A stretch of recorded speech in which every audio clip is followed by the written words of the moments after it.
प्यारे बच्चों, आज हम होम साइंस में आहार संग्रह की विधियों के बारे में जानेंगे।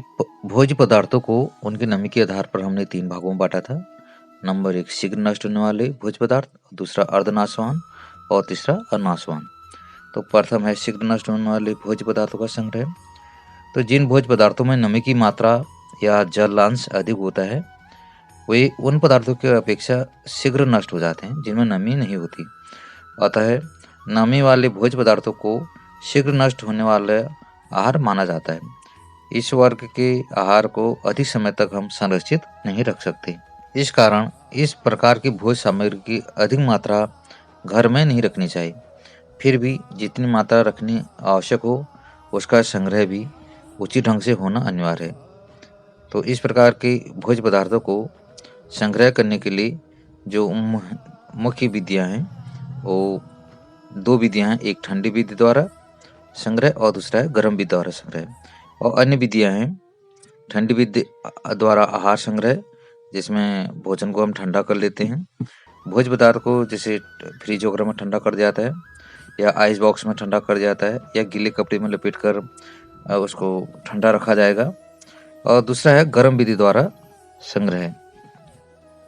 तो इसमें भोज्य पदार्थों को उबालकर संरक्षित रख सकते हैं, भोज्य पदार्थों को उबालकर संरक्षित कर सकते हैं, या उन्हें भूनकर संरक्षित रख सकते हैं, या भाप विधि द्वारा संरक्षित किया जा सकता है। और एक नॉर्मल जो सामान्य विधि है, वह धूप में सुखाकर संरक्षित किया जाता है। नंबर 1 ठंडी विधि द्वारा आहार संग्रह। आहार को नष्ट करने वाले कारक सामान्य तापक्रम पर अधिक सक्रिय हो जाते हैं तथा जैसे जीवाणु वगैरह, और सामान्य अर्थात वातावरण के ताप से कम तापमान पर, जो कम तापमान होता है, तो इनकी सक्रियता घट जाती है। अतः इन खाद्य पदार्थों को हम कम तापमान पर संग्रह कर सकते हैं। दूध, फल तथा सब्जियों को ठंडे स्थानों पर रखा जाता है, या रेफ्रिजरेटर या आइस बॉक्स में, यानी फ्रिज या आइस बॉक्स में इस वर्ग की खाद्य सामग्री रखकर उन्हें हम सुरक्षित रख सकते हैं। यदि उपकरण ना हो तो दूध को गीली रेत पर रखा जा सकता है, और फलों एवं सब्जी को गीले कपड़े में लपेटकर ठंडे स्थान पर रखा जा सकता है। इस विधि का सबसे अधिक फायदा यह है कि इसमें भोज्य पदार्थों को नष्ट करने वाले जीवाणु और एंजाइम अधिक सक्रिय नहीं हो पाते, और खाद्य सामग्री की जो अपनी स्वाभाविक नमी और रसीलापन भी बना रहता है। जो नाशवान भोज्य पदार्थ हैं, उनको संग्रह करने की दूसरी विधि है गर्म विधि। जो शीघ्र नष्ट होने वाले भोज्य पदार्थ को गर्म विधि द्वारा भी संग्रह कर सकते हैं, और इसका सिद्धांत यह है कि अधिक तापमान पर आहार को नष्ट करने वाले जीवाणु एवं उसमें विद्यमान एंजाइम नष्ट हो जाते हैं और उनकी वृद्धि रुक जाती है। इसी विधि को अपनाकर दूध आदि को अधिक तापमान पर हम खौलाकर एक संग्रहित करते हैं। घर पर यदि कुछ कुछ घंटों के बाद दूध को खौलाया जाता रहे, तो दूध को 2 दिन तक बिल्कुल ठीक हालत में रखा जा सकता है।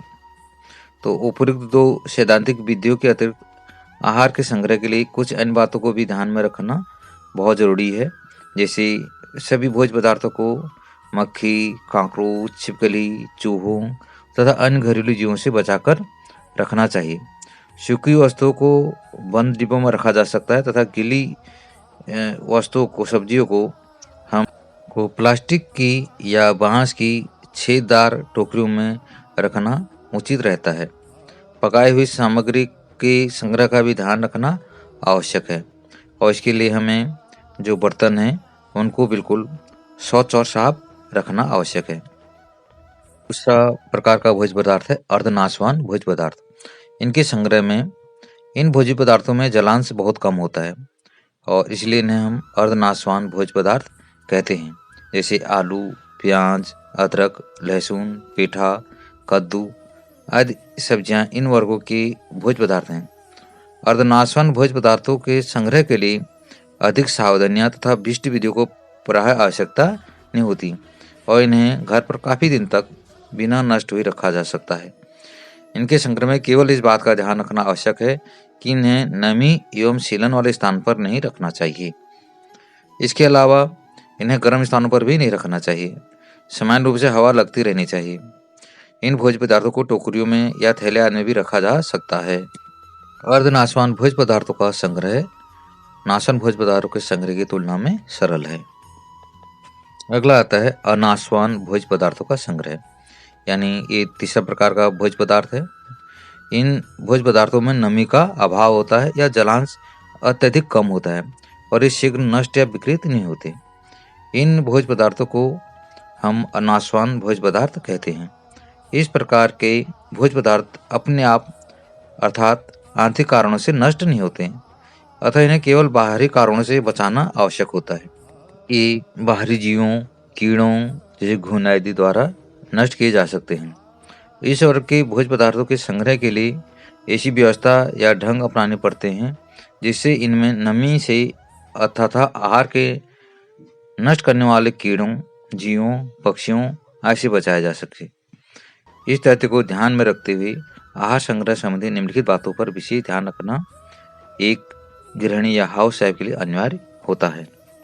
नंबर 1, भोज्य सामग्री का सुरक्षित पात्रों में, बर्तनों में संग्रह, यानी जो सूखी अर्थात शीघ्र नष्ट न होने वाली जो भोज्य सामग्री है उसके संग्रह के लिए इस्तेमाल करने वाले पात्रों का विशेष महत्व होता है।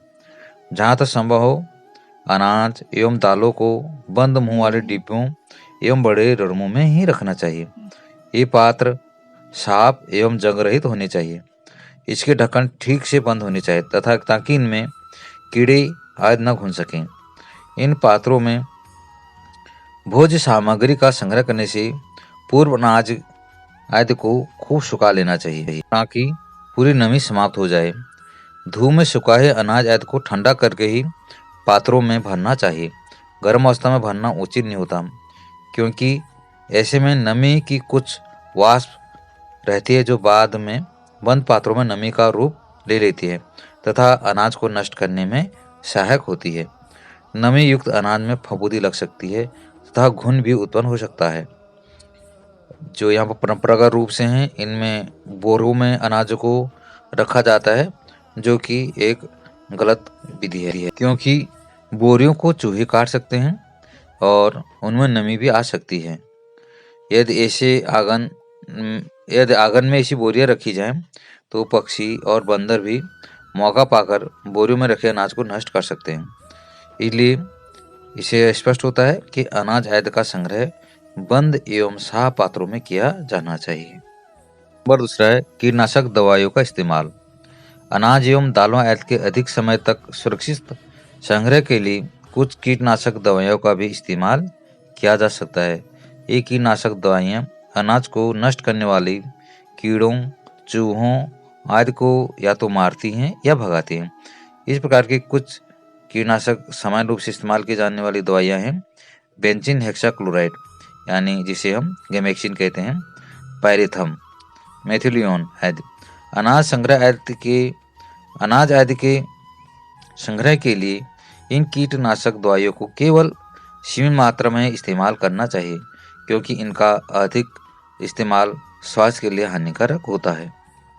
कीटनाशक दवाइयों के अलावा हम अन्य रसायनों का इस्तेमाल भी इसके लिए अनाज को सुरक्षित रखने के लिए कर सकते हैं। इस प्रकार के रसायन में मुख्य हैं इथाइलिन डाइब्रोमाइड और इथाइलिन डाइक्लोराइड कार्बन टेट्राक्लोराइड का मिश्रण।